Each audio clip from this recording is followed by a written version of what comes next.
Good morning to all of you. बच्चे आज हमारा नेक्स्ट टॉपिक रहेगा मस्कुलर टिश्यू। मैंने आपको एपिथेलियल टिश्यू या एपिथेलियल लेयर जो है वो हमने कंप्लीट कर ली। उसमें सिंपल एपिथेलियल लेयर की, कंपाउंड एपिथेलियल लेयर की, ग्लैंडुलर वाले कर दिया, वो हमारा कंप्लीट हो गया। अब जो हमारा नेक्स्ट रहेगा वो है हमारे पास मस्कुलर टिश्यू, ठीक है, जिसमें हमने मसल के रिलेटेड पढ़ना है कि मस्कुलर टिश्यू किस पर्टिकुलर लेयर से अराइज होता है। मस्कुलर टिश्यू की कंप्लीट डिस्क्रिप्शन करनी है। अब देखो बच्चे, जो मस्कुलर टिश्यू है हमारे पास, मस्कुलर टिश्यू की अगर हम बात करें, mesoderm in origin. Mesodermal in origin का मतलब क्या हो गया? जैसे कि मैंने आपको बताया था, जब एम्ब्रियो बनता है 3 जर्म लेयर्स बनती हैं। एक को हम बोलते हैं एक्टोडर्म, बाहर वाली, अंदर वाली को बोलते हैं एंडोडर्म, और जो सेंटर वाली होती है उसको बोलते हैं मीज़ोडर्म, ठीक है। अब जो मस्कुलर टिश्यू है ये अराइज होता है मीज़ोडर्म ऑफ द एम्ब्रियो, ठीक है। मीज़ोडर्म से अराइज होता है, मतलब सेंटर वाली जो जर्म लेयर है वहाँ से अराइज होता है। और मस्कुलर टिश्यू में लॉन्गिट्यूडनल फ्लेक्सिबल सेल्स होते हैं। लॉन्गिट्यूडनल फ्लेक्सिबल सेल का मतलब क्या हो गया? लंबे लंबे इस तरह के सेल्स होते हैं और फ्लेक्सिबिलिटी होती है। फ्लेक्सिबिलिटी मतलब आराम से बेंड हो सकते हैं, कॉन्ट्रैक्ट हो सकते हैं, रिलैक्स हो सकते हैं, लंबे हो सकते हैं, छोटे हो सकते हैं, ठीक है। फ्लेक्सिबिलिटी होती है। फ्लेक्सिबिलिटी का मतलब क्या हो गया कि जिनमें एबिलिटी होती है to maintain contraction and relaxation.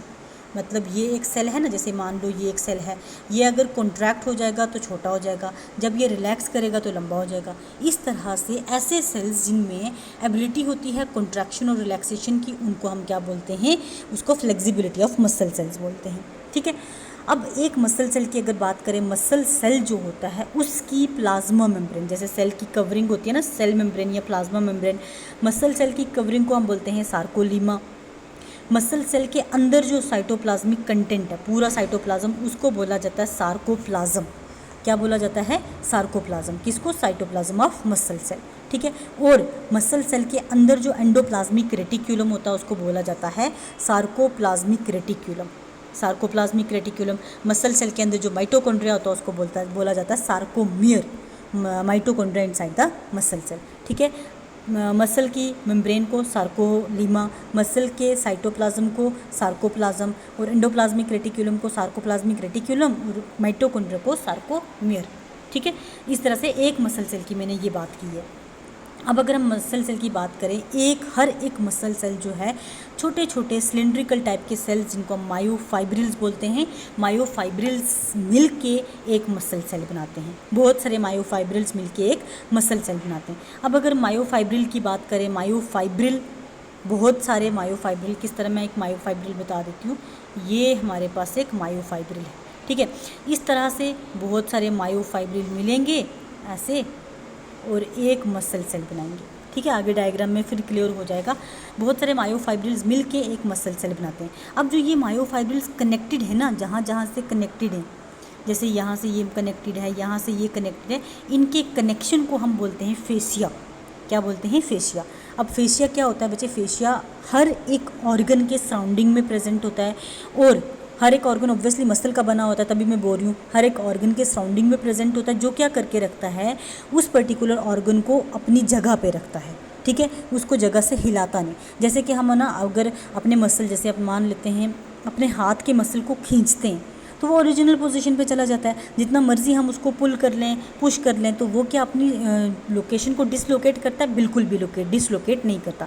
जैसे हमारा स्टोमिक है, वो हमारे एब्डोमिनल कैविटी में है, वो उसी जगह पे फिक्स्ड है, आगे पीछे मूव करके नहीं जाता। किसकी वजह से? फेशिया की वजह से। फेशिया क्या करता है?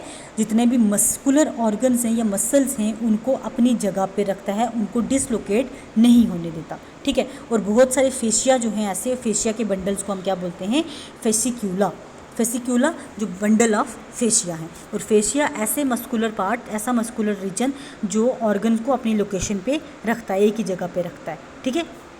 चलो, उसके बाद नेक्स्ट हमारे पास आ गया रोल ऑफ मसल सेल या रोल ऑफ मसल्स। मसल्स के क्या रोल होते हैं? Movement of the body. हमारी बॉडी को एक जगह से दूसरी जगह अगर मूव करके जाना होता है, मसल की वजह से जाते हैं। उसके बाद फंक्शनिंग ऑफ बॉडी को रोल प्ले करते हैं, जैसे रेस्पिरेशन हो गया, डाइजेशन हो गया, सर्कुलेशन हो गया। हमारी बॉडी में अगर डाइजेशन हो रही है तो किसकी वजह से? मसल्स की वजह से। अगर रेस्पिरेशन हो रही है तो किसकी वजह से? मसल्स की वजह से। सर्कुलेशन हो रही है, मूवमेंट ऑफ पार्टिकल्स हो रही है तो मसल्स की वजह से। उसके बाद फेशियल एक्सप्रेशन। हम अगर किसी पे अगर गुस्सा कर रहे होते हैं तो हमारे फेशियल एक्सप्रेशन से पता चल जाता है है ये बंदा गुस्से में है। अगर हम हंसते हैं तो फेशियल एक्सप्रेशन से पता चल जाता है, ठीक है। मतलब हमारे फेशियल एक्सप्रेशन किसकी वजह से होते हैं, मसल्स की वजह से। तो मसल्स के मेन 3 रोल होते हैं, मूवमेंट कराता है, फंक्शनिंग ऑफ द बॉडी और फेशियल एक्सप्रेशन, ठीक है। उसके बाद नेक्स्ट जो हमारा टॉपिक रहेगा, नेक्स्ट जो इसमें फर्दर जो हमारा डिस्कशन का रहेगा, टाइप्स ऑफ मसल। अगर हम मसल्स की बात करें, हमारा हेड टू टो पूरी बॉडी मसल्स की बनी हुई है, और head to toe 3 main type के मसल्स हैं। कौन कौन से, स्ट्रेटेड मसल्स, स्मूथ मसल्स और कार्डियक मसल, ठीक है। पहले मैं इन 2 की बात कर देती हूँ, स्मूथ और कार्डियक की। स्ट्रेटेड जो है वो थोड़ा लंबा है, उसके बाद में बात करती हूँ, या फिर चलो ओवरव्यू बता देती हूँ। स्ट्रेटेड मसल को स्ट्रिप्ड मसल भी बोला जाता है, और ये हमारी बोन्स या स्केल्टन क्या है, हमारी बॉडी का जो ढांचा है ना, जहाँ जहाँ बोन्स है वहाँ वहाँ जो मसल्स हैं उनको बोला जाता है स्ट्रेटेड मसल, स्ट्रिप्ड मसल या स्केल्टल मसल, जो किसके साथ अटैच है, हमारी बोन्स के साथ अटैच है, ठीक है। और जो मसल्स बोन के साथ अटैच नहीं हैं, अदर ऑर्गन्स बना रही हैं, उनको हम बोलते हैं स्मूथ मसल। जैसे कि स्टोमक हो गया, लंग्स हो गए, ब्लड वेसल्स होगी, ये बोन्स के साथ तो अटैच नहीं ना होती, तो इनको हम बोलते हैं स्मूथ मसल। कार्डियक मसल सिर्फ और सिर्फ हार्ट की जो वाल होती है या हार्ट मसल्स जो हैं वो कार्डियक मसल्स होते हैं, सिर्फ हार्ट बनाने वाली और थोड़ी बहुत ब्लड वेसल, ठीक है। अब जो हमारे पास जैसे कि हमारा हार्ट है या हमारा स्टोमक है या हमारा लंग्स है, क्या वो हमारी मर्ज़ी के मुताबिक काम करते हैं? बिल्कुल भी नहीं। हम आराम से सो रहे होते हैं, हमारी रेस्पिरेशन हो रही होती है, हम बैठे होते हैं, हमारी डाइजेशन हो रही होती है, हमारा हार्ट अपना काम कर रहा होता है, ठीक है। मतलब क्या हो गया, ये जो हैं 2 कार्डियक और स्मूथ मसल इनवॉलेंट्री फंक्शन करते हैं। इनवॉलेंट्री मतलब हमारी चॉइस हो या ना हो ये काम करते रहते हैं, हमारी चॉइस मैटर नहीं करती। लेकिन अगर स्केलेटल मसल की बात करें, ठीक है, ये वॉलेंट्री फंक्शन होते हैं। वॉलेंट्री का मतलब स्केलेटल जैसे बोन्स के साथ अटैच, हम अपनी लिम्ब्स की बात करते हैं, हमारी बाजू है, जैसे हम चाहेंगे तो हमारी बाजू हिलेगी, हम चाहेंगे तो हम अपनी बाजू को अपने अकॉर्डिंगली मूव करा सकते हैं। हम चाहते हैं, जैसे टंग की बात करें, टंग भी हमारे पास स्केलेटल मसल में आती है। जो हमारी टंग होती है ना, लास्ट पोर्शन पे ये अटैच होती है बोन के साथ, तो हम चाहेंगे तो बात करेंगे ना, ऐसे थोड़ी ना हमारी टंग चलती रहेगी, ज़ुबान जो ऐसे नहीं चलती रहती। हम चाहते हैं तो हमारी बात होती है, हम चाहते हैं तो हम खामोश रह सकते हैं, ठीक है। तो ये जो स्केलेटल मसल्स होते हैं ये वॉलेंट्री फंक्शन, हमारी चाहत के अकॉर्डिंगली काम करते हैं, ऐसे काम नहीं करते। बाकी जो स्मूथ और कार्डियक हैं ये हमारे चाहने या ना चाहने पे डिपेंड नहीं होता, इन्हें नॉर्मली अपना काम करना होता है, ठीक है। उसके बाद बच्चे हमारा जो आज हम करेंगे स्केलेटल मसल को डिस्कस करेंगे, स्मूथ और कार्डियक को कल डिस्कस करेंगे। आज हमारा मेन जो रहेगा स्ट्रेटेड या स्ट्रिप्ड या स्केलेटल मसल, ठीक है। अब इनकी डिटेल की बात करें तो ये हमारे स्केलेटन के साथ अटैच्ड रहते हैं, ठीक है। स्केलेटन मतलब पूरा जो ढांचा है उसके साथ जो मसल हैं वो स्केलेटल मसल हैं। ढांचे में कहाँ पे, हमारी लिम्स मतलब बाजू एंड टांगें, हमारी टंग के साथ फेरिंक्स है, अपर पार्ट ऑफ उसोफेगस, यहाँ जहाँ पे बोन है वहाँ पे जो मसल्स हैं उनको हम स्केलेटल मसल्स बोलते हैं, ठीक है। अभी जैसे मैंने बताया, हम चाहेंगे तो बात करेंगे, हमारी चॉइस के अकॉर्डिंगली काम करते हैं, हमारी चॉइस के अगेंस्ट ये काम नहीं करते।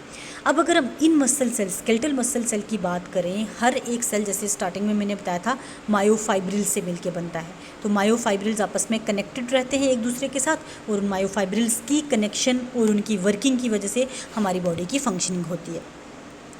अब स्केलेटल मसल को जब पूरा डिटेल डिस्कस किया गया, डिटेल स्टडी की गई, हमने अंडर लाइट माइक्रोस्कोप स्टडी किया, लाइट माइक्रोस्कोप के अंदर देखा तो हर एक मायोफाइब्रिल जो है वो बना होता है 2 अलग अलग रीजन से। जैसे ये है ना, ये देखो 2 अलग अलग रीजन है, एक डार्कर रीजन है जिसको बोला गया ए बैंड, दूसरा लाइटर रीजन है जिसको आई बैंड। ए बोला जाता है एनआइसोट्रोपिक और आई बोला जाता है आइसोट्रोपिक, ठीक है। एनआइसोट्रोपिक और आइसोट्रोपिक किसके बेसिस पे बोला जाता है बच्चे, जब इस पे लाइट पड़ी, जो डार्कर वाला रीजन था उसने लाइट को एब्जॉर्ब कर लिया, उसने लाइट को अपने अंदर एब्जॉर्ब कर लिया, ठीक है। और एब्जॉर्ब करने के बाद एक ही डायरेक्शन में रिफ्लेक्ट किया। लेकिन जो लाइटर वाला पोर्शन था आइसोट्रोपिक, उसने लाइट को जैसे इस पे पड़ी, इसने डिफरेंट डायरेक्शन में रिफ्रैक्ट किया, डिफरेंट डायरेक्शन में उसको आगे रिफ्रैक्ट किया। उसके बेसिस पे एन आइसोट्रोपिक और आइसोट्रोपिक बोला जाता है, ठीक है।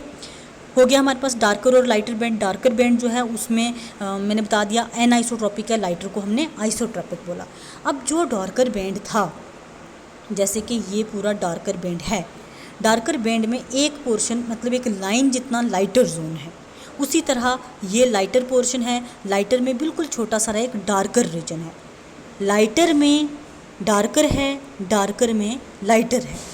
जो डार्क रीजन में लाइट वाला पोर्शन है उसको बोला जाता है हेंसन जोन, या क्या बोला जाता है, एच लाइन, हेंसन और एच लाइन। उसी तरह लाइटर में जो डार्कर वाला पोर्शन है उसको जेड लाइन बोला जाता है या क्रॉसे रीजन बोला जाता है। आपको एच लाइन और जेड लाइन अच्छे से याद रखनी है। H line between the darker portion, जो डार्कर वाला पोर्शन था उसमें जो लाइट है उसको एच बोला जाता है, जो लाइटर में डार्क था उसको जेड लाइन बोला जाता है। मुझे थोड़ा कन्फ्यूजन हो सकती है आपको इसमें, लेकिन आप डायग्राम के अकॉर्डिंगली याद रखना। ऐसे अगर आप याद रखने की कोशिश करोगे बड़े ज़्यादा कन्फ्यूज़ हो जाओगे। आपने इस डायग्राम के अकॉर्डिंगली याद रखना है। डार्क वाले में जो लाइट है उसको एच लाइन, लाइट वाले में जो डार्क है उसको जेड लाइन। डायग्राम अपने माइंड में रखना, फिर नहीं भूलो, ठीक है। अब हम बात करेंगे अगर जो यही स्केलेटल मसल की वर्किंग कैसे होती है। ये देखो मैंने एक बाजू बनाई हुई है, ये एक हमारी बाजू है। बाजू का एक छोटा सा पोर्शन लिया है जिसमें देखो कितने सारे मायोफाइब्रिल्स हैं, ठीक है। इस तरह से मायोफाइब्रिल्स आपस में कनेक्टेड होते हैं। एक मायोफाइब्रिल को जब लिया तो उसमें हमें डार्कर और लाइटर ए और आई बैंड दिखने लगे। ये देखो डार्कर है, लाइटर है, डार्कर है, लाइटर है, ठीक है, ये दिख गया।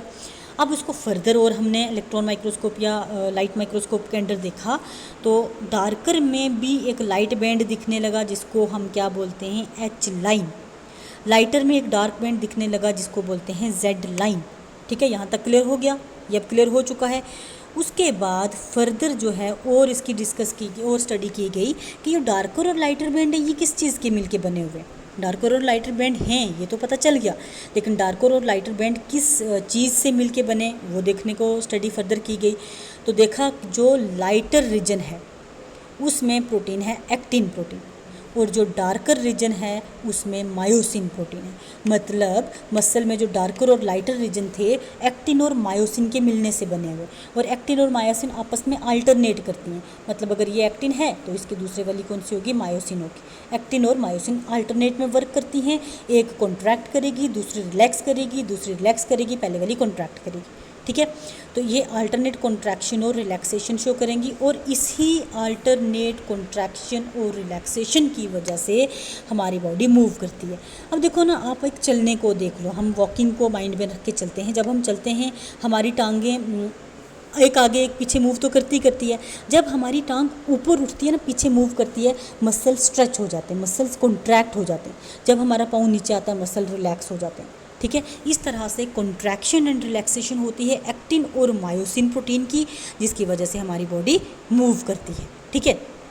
अब वही अरेंजमेंट ये देखो यहाँ बताई है, यहाँ पे ये आ जाता है। ये देखो ये हमारे पास डार्कर वाला ए बैंड है, उसी के साथ कौन है, आई बैंड। आई बैंड में एक्टिन प्रोटीन है, एक्टिन, और डार्कर वाले में मायोसिन प्रोटीन है, ठीक है। ये जो डायग्राम बताई हुई है ना, इस तरह से कॉन्ट्रैक्शन एंड रिलैक्सेशन होती है। एक कॉन्ट्रैक्ट कर रहा है, दूसरा रिलैक्स करेगा, पहले वाला रिलैक्स करेगा, दूसरे वाला कॉन्ट्रैक्ट करेगा। इनकी कॉन्ट्रैक्शन और रिलैक्सेशन की वजह से बॉडी की मूवमेंट होती है। क्या होती है, मूवमेंट होती है, ठीक है। तो यहाँ तक था हमारा स्केलेटल मसल का topic. Next smooth and cardiac करेंगे। अब बच्चे इसमें कहीं पे भी कन्फ्यूज़न होगी आप मुझे डायरेक्टली पूछ सकते हो, मैं आपकी कन्फ्यूज़न को क्लियर कर दूँगी, ठीक है। तो हमारा यहीं आज हम यहीं तक रखते हैं। Thank you so much.